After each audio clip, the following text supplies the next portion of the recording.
बायको काय हो? जरा जीभ बाहेर काढ बरं.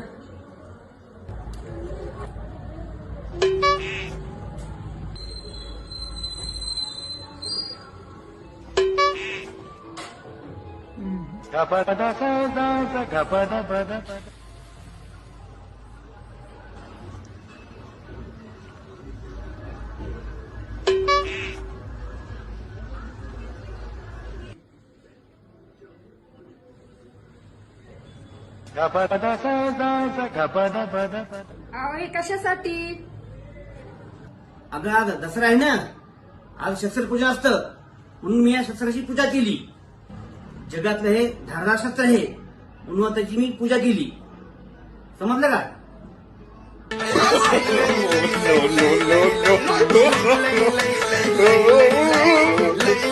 no.